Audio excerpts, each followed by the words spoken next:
Koubou Kanate, Sabouni na Radi TV. Radi TV. Théâtre à sol, ma film à sol, ma gague à sol, ma émission à sol. Radi TV. Mariée d'un homme de Dieu. Et je vous félicite. Et bon, comment tu fais pour gérer tout ça?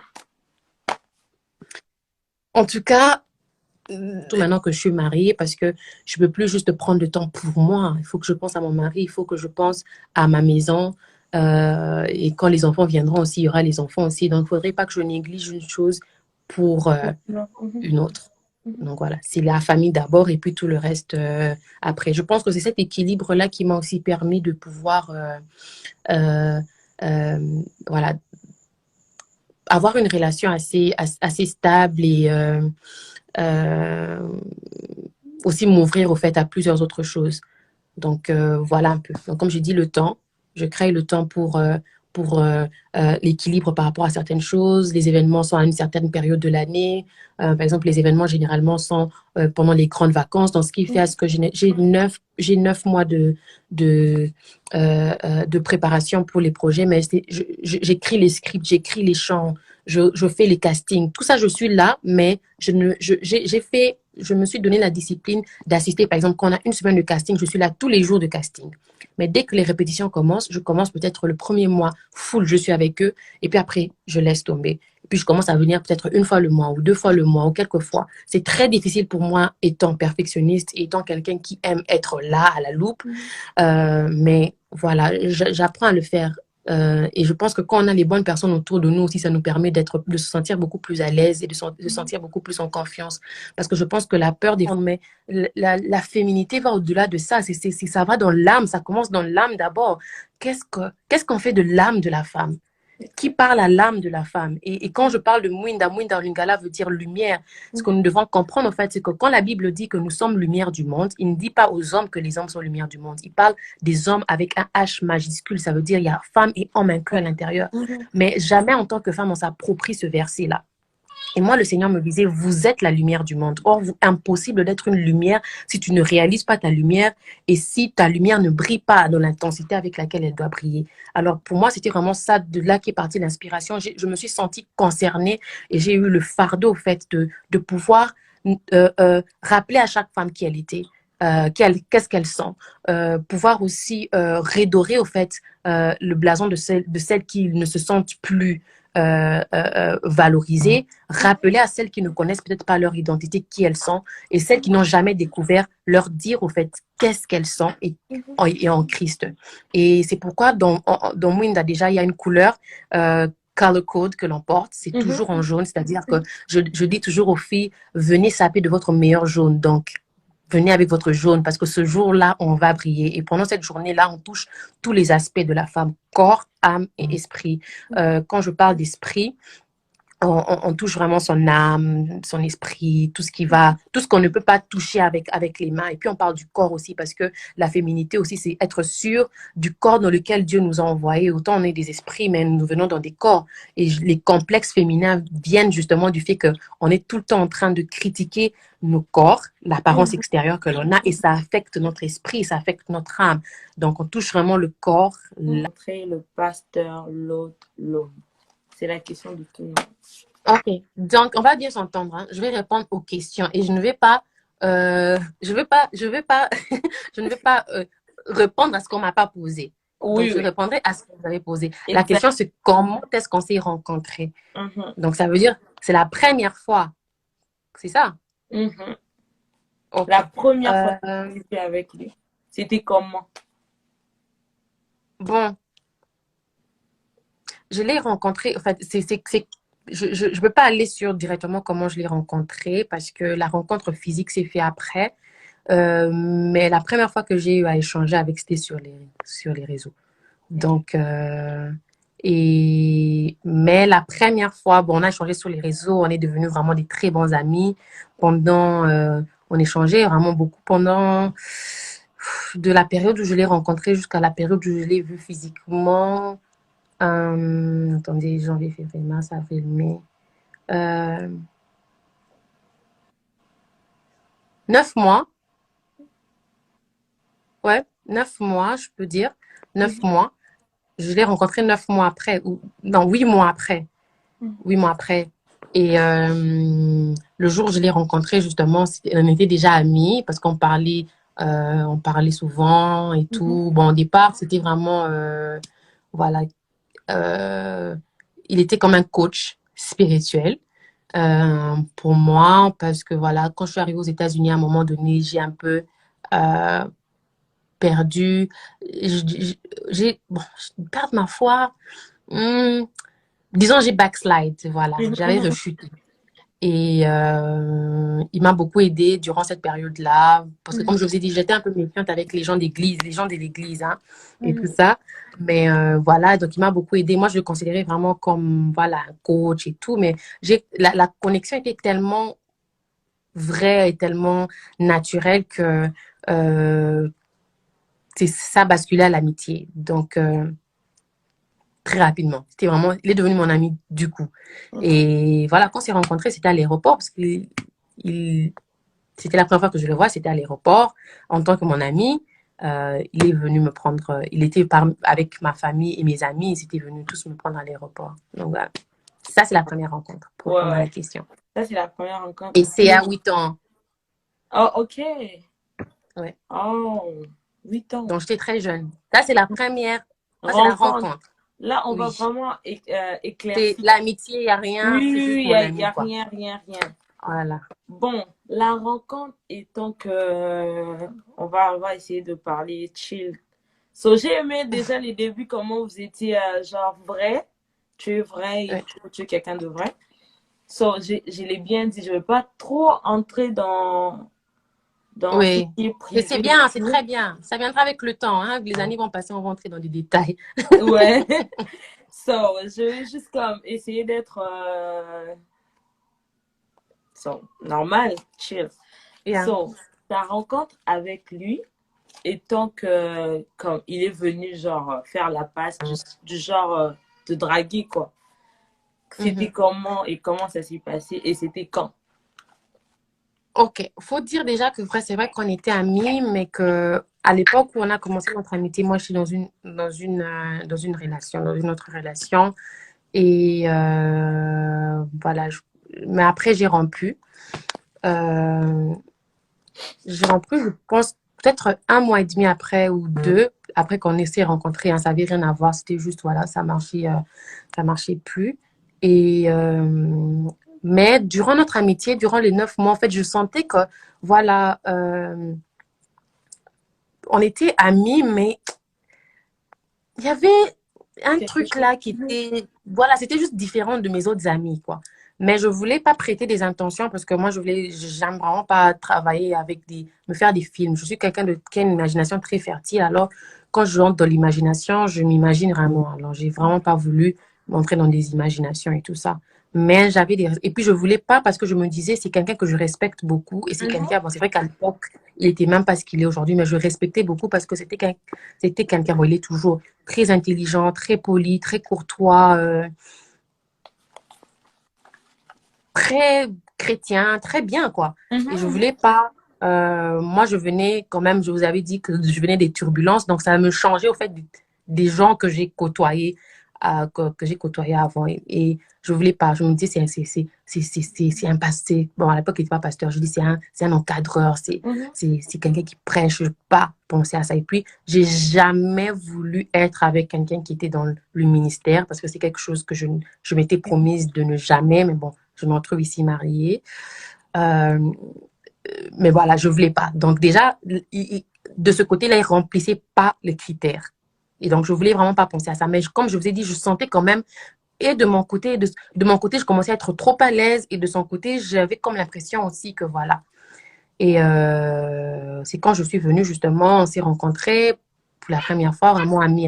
Mais je pense aussi vraiment qu'on s'est vu, le feeling est vraiment passé. Et là, on s'est très rapidement, moi je me suis rendu compte que c'était pas juste le spirituel mais qu'il y avait aussi autre chose, mais je voulais pas le dire, donc j'ai commencé à montrer des signaux un peu pour le faire parler, quoi. Si tu as quelque chose à dire, dis, tu vois, en tant que femme. Mhm. Et tout. Et j'ai commencé à sentir, voilà, des cadeaux, des trucs, une certaine attention. Euh, J'étais quand même un peu, pas ça protéger, mais voilà, je sentais quand même que j'étais différente. Il Mhm. y avait plusieurs personnes, mais je sentais que j'étais différente. Et Mhm. là, avant que je ne rentre, avant que les vacances ne finissent, il me l'a dit clairement, voilà, moi j'aimerais ça que je ressens, mais j'aimerais pas détruire l'amitié que l'on a, etc., etc. À l'époque, j'étais très jeune, moi, hein, bon, lui aussi. Et voilà, mais j'étais convaincue du fond de mon cœur que voilà, c'était bien, c'était lui. Je pense que dès la première fois que j'ai parlé avec lui, je savais, en fait, j'avais comme un truc, juste tu sais que cette personne ne quittera pas ta vie facilement comme ça. Mhm. Il y a quelque chose, j'ai su dès la première fois, mais je ne voulais pas l'accepter parce que, comme je dis, il ne remplissait pas les critères de ce que je voulais. Et en tant que serviteur de Dieu, je ne voulais pas et tout ça. Et puis, bon, je voulais juste pas parce que c'était quelqu'un que je respectais énormément. Et pour moi, le respect primait au-dessus de tout. Mhm. Euh, et donc, voilà, et c'est comme ça qu'on a débuté notre histoire à ce moment-là. C'est vrai qu'entre cette première fois et aujourd'hui, il y a eu beaucoup de ruptures et voilà, chacun est allé à un moment donné faire sa vie et voilà, on a pris chacun des chemins différents, bien qu'on était restés quand même en bon terme, des bons amis. Et puis voilà, quoi. Cette année, tu as juste, les chemins se sont recroisés et puis voilà. Mhm. Ah. Mais c'était quand? Vous n'avez pas dit quand? Quand ça? L'année, au fait, l'année exacte quand il est venu vers toi et que tu as dit que non, tu sentais vraiment que c'était quelqu'un qui pourra À pas l'époque, de toi. c'était en 2012. Hmm. 2012, ouais. Ah, Et j'étais quand même très jeune. longtemps. Mm. Ah, mais c'est bien. C'est bien. Là, comme vous avez dit, j'ai, on va demander à maman Eunice de nous donner encore une deuxième chance de faire un live avec elle à cœur ouvert. Parce qu'elle a dit un truc là qui m'a tiqué, donc on va revenir sur ça. Sur Mm. comment est-ce que vous étiez rencontrés et puis après, avant de vous marier, il y a Oui, eu quand même des ruptures entre vous deux. Sur ça, oui. gardez ça s'il vous plaît. Je demanderai à faire un autre live prochainement à cœur ouvert où vous allez nous parler de ça au fait. D'accord. Peut-être, on ne sait pas dans combien de temps, mais en tout cas, l'accord est déjà donné. Oh, On verra juste le bon moment. Yeah. yeah, thank you so. Ma question, une autre question. On commence à chuter vers la fin parce qu'il y a des gens qui m'ont posé de questions. Je vais juste D'accord. avoir 3 questions, pas plus, pour permettre aussi à la sœur Eunice de s'occuper de notre pasteur. Mhm. Donc, j'ai une question. Ma question est celle-ci. Comment tu as fait pour gérer? Je pense que on va pas se voiler la face. C'est vrai, Mhm. il y avait des gens qui ont critiqué quand tu t'es mariée. Comment tu as fait pour gérer ça et tout, les critiques? Comment tu fais pour gérer les critiques et tout et tout? Par rapport à ton Bon, mariage, du fait que quand tu t'es oui. mariée et tout. Oui, oui, j'aimerais pas trop entrer dans ça parce qu'après, je pense que c'est juste donner trop de poids à ce qui ne compte pas vraiment. Mhm. Euh, Enfin, moi, je suis vraiment pas là, en fait. Moi, je vis ma vie. Euh, et voilà, je pense que j'ai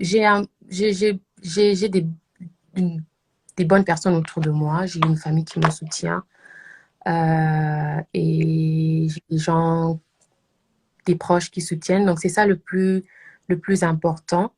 Le reste, les gens sont libres de dire et de penser ce qu'ils veulent, hein. Ça, c'est Mhm. vraiment pas, je sais pas parler de ça. Donc voilà, ils sont libres de penser, de dire ce qu'ils veulent. Dieu leur a donné une bouche euh, et euh, pour parler. Donc, Mhm.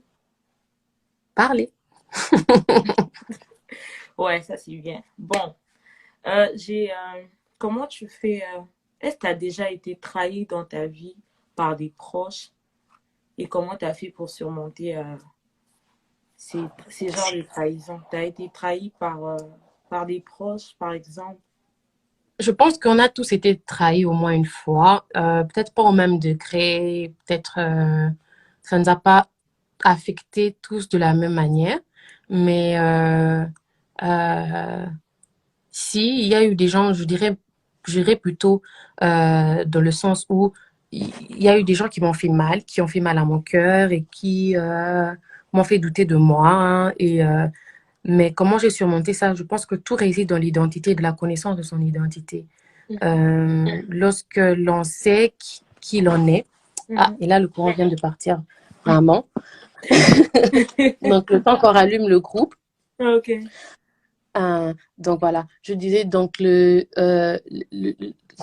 tout réside dans son identité. Lorsque l'on sait qui l'on est et en qui l'on se trouve, ça nous aide très rapidement à surmonter ça parce que je parle même enfant toute une vie, quoi. Je me dis, ça arrive, il y a des gens qui nous font du mal et tout. Que dans la vie, ça arrive, il faut. Même Christ lui-même a été trahi. Donc, ça arrive dans la vie. Il faut ces épreuves-là pour te forger, pour que tu grandisses, pour que Dieu rende ton front dur comme un diamant. Y a personne qui vit une vie, comme on dit en lingala, swebele, donc une vie sans problème, sans truc. Non, ce sont les problèmes, ce sont les défis et relever les défis, franchir les obstacles, c'est ce qui nous aide au fait, c'est ce qui forge notre personnalité et c'est ce qui nous aide au fait des fois même à nous découvrir.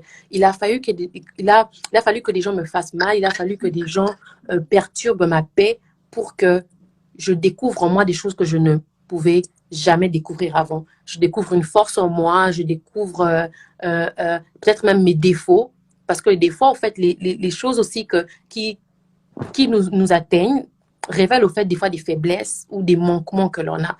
Donc, c'est pas seulement parce que, ah, moi, pourquoi on me fait toujours du mal à moi? Non. Essaye de réfléchir et de prendre les choses positivement. Qu'est-ce que je peux tirer de ça? Si dans chaque épreuve, on trouve un moyen de tirer des leçons, alors on grandit. Moi, c'est comme ça que j'ai arrêté d'avoir des problèmes avec les gens parce que j'ai arrêté de voir dans les conflits ou dans les problèmes pourquoi lui l'a fait, pourquoi il l'a fait. J'essaie toujours de voir qu'est-ce que j'aurais pu faire de mieux. Peut-être qu'il y a quelque chose que je peux corriger, peut-être qu'il y a quelque chose que je peux améliorer. Et donc, j'aimerais te motiver, toi qui passes par des temps difficiles où tu te sens abattue, trahie, détruite, te dire que Dieu nous fait passer par des circonstances pour nous rendre meilleurs. Donc, protège ton cœur. Protège ton cœur, protège ton cœur. Essaye toujours de voir qu'est-ce que tu peux apprendre de ça. Et puis, ne pas se confier en l'homme. J'ai arrêté d'avoir des mots de cœur inutilement lorsque j'ai arrêté de me confier en l'homme où on commençait à penser que l'homme était cet être parfait. Non, l'homme n'est pas parfait. Je peux pas reposer ma paix sur un homme. Ma paix vient de Dieu. Je ne compte que sur Dieu. C'est lui, comme je disais avant, pour moi, Jésus, c'était juste un gars cool. Mais aujourd'hui, c'est plus un gars cool. Jésus, aujourd'hui, il est tout pour moi. Ma famille peut m'abandonner. Les gens qui me suivent peuvent se retourner contre moi. Mon mari peut peut-être ne plus me voir de la même manière.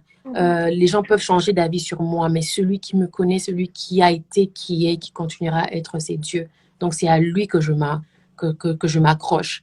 Quand j'ai commencé à faire de Jésus-Christ le centre, le pilier, mon tout, ça a commencé à m'éviter des maux de cœur que j'avais tout le temps avant. Et donc, j'aimerais t'apprendre, au fait, à compter sur Dieu. Sur Dieu, sur Dieu, sur Dieu. Il y a des gens que je n'aurais jamais imaginé me séparer d'eux.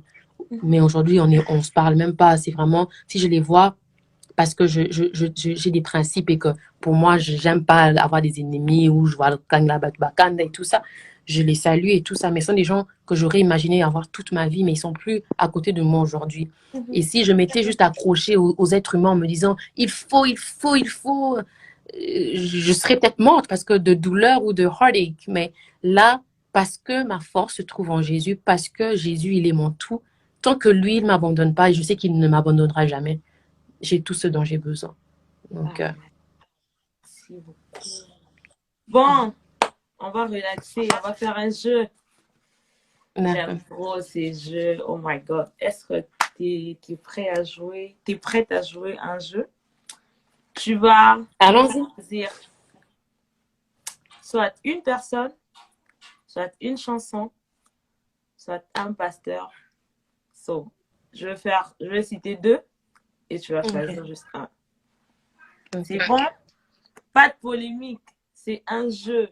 Les Congolais, des fois, ils dramatisent. Pas de polémique, s'il vous plaît. C'est un jeu, c'est pas la vie réelle. Ça, c'est un jeu. Bon, la sœur Eunice, tu vas faire un choix. Dena Deborah Loukal. Un choix juste. Juste un choix. Juste un choix. Allons-y avec Déborah Lucal. Ok. Pourquoi Deborah? Parce que Dena, moi, là, je travaille avec. Donc après, on risque de penser que je l'ai prise parce que, voilà, je suis son manager. Donc, je préfère prendre quelqu'un d'autre. Comme ça, c'est neutre. Et puis, la soeur des bras, j'aime beaucoup. Voilà, c'est l'amie de mon mari. Donc, allons-y avec. Ok. Pasteur Marcelo, Pasteur Ken.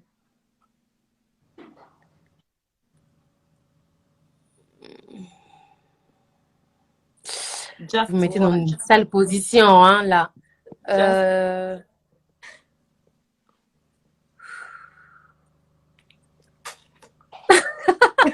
Les deux. Non, juste un. Juste un. Just one, please. Ok, Pasteur Ken. C'est mon pasteur. Yeah. Bon, on va aller chez les frères. Ok. Frère Fiston Bouilly et le frère Mike Alambay. Fiston Bouy. Okay. Sandra Mbouy et Rosny Kaïba.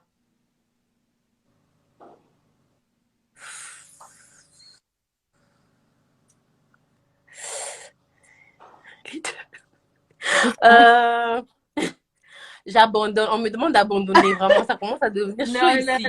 Non. Tu vas accepter de jouer, s'il vous plaît.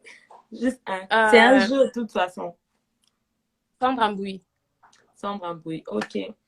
Par rapport aux chansons, bon, Bendele ou Je bénirai l'Éternel.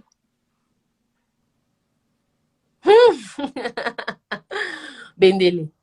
Bendele. Pourquoi? Non, mais vous ne m'avez pas posé des questions. Pourquoi pour les autres, hein? Pourquoi vous choisissez? Mais on veut savoir pourquoi par rapport à votre choix. Parce que je pense que Bendele résume Je bénirai l'Éternel. Ça, c'est trop stratège, ça. Ok. Un choix. Il va nous rester juste comme deux et puis on va finir. Bon. Le frère Michel Bakenda et le frère Olivier Calabas. Waouh, en fait, ce sont deux de mes. J'aime beaucoup les deux. Michel. Pourquoi? Parce que avec Michel, je peux danser et prier et parler. Et, en fait, il y a plusieurs choses. Mais Olivier Calabas, je le connais que dans un seul genre. Donc, voilà. Ok. Je pense que Michel est beaucoup. Parfait. Il me reste un. Ruth Pala et Rachel Agniemé. Un choix. Ruth Pala. Pourquoi? Un peu le même genre aussi, hein. Je trouve qu'elle est très polyvalente, très talentueuse. Et puis, voilà, elle est multifacette. Et ça, je pense que, voilà, c'est quelque chose que j'apprécie beaucoup en elle. J'aime beaucoup la sœur Rachel aussi. Mais voilà, je pense que la sœur Ruth Pala, il y a quelque chose d'atypique en elle et ça m'attire beaucoup. Parfait, merci. Merci beaucoup d'avoir joué au jeu. C'est fini, je ne vais pas te mettre Ouf, enfin! C'est fini. C'est fini. Je veux pas faire, je veux pas faire la pression. Bon, apparemment, je vais aller un peu dans la nourriture. Je venais d'apprendre que vous étiez tété là. Eh, c'est deux Oui, au côtés. fait, je suis kassaïenne à 100%, donc euh, tété la louba. Donc vraiment kassaïenne à 100%. Pas de Oh, mélange. c'est qui est tété là? C'est qui est là-bas? Ma mère est louba, mon père, il est tété là. Oh, t'es tété Ouais. là comme moi. Mhm, mhm, mhm. Ah, ok. Donc, tu aimes les riz et le pondo. Oui. Au fait, la phrase que tu as retenue de tété là, c'est quoi, au fait, si tu peux nous dire? Que tu connais de tété là. Phrase. Bon, bien sûr, après, je veux dire, tout le monde, c'est Ono Tete Lake Mafumbe. C'est une phrase, c'est pas parce que tout le monde le dit, mais je l'aime bien parce que c'est très puissant. Mhm, mhm. euh, et tout. Voilà. Et puis, il y a d'autres mots que j'aime bien, mais sinon, voilà, la phrase, c'est ça. Et le louba, c'est quelle langue? C'est quelle phrase, pardon? La phrase que j'aime le plus, c'est... bon, c'est en fait, c'est un mot que j'aime beaucoup en Chiluba. Je prie même avec, Ah, parce que ma grand-mère, elle m'apprend le Chiluba. Mais c'est Chimakinda. Euh, euh, j'aime beaucoup. J'aime beaucoup Chimakinda parce que ça dit que, en fait, ça veut juste dire champion. Et voilà quoi. J'aime bien parce que ça caractérise le rôle de Dieu dans ma vie. C'est vraiment un champion. C'est mon champion. non, good. Ce live, je vous salue, je vous aime. Bien sûr, je ne peux pas finir ce live sans pour autant faire un gros shout-out à mon mari parce que, voilà, je ne serais pas C'est en la train de faire ce base. live s'il ne m'avait pas Mhm. permis ou s'il il m'avait pas encouragé. Donc, voilà. Je t'aime, mon âme te dit qu'elle t'aime. C'est toi que mon cœur aime, mon Emmanuel, je t'aime. Mon âme te dit qu'elle t'aime.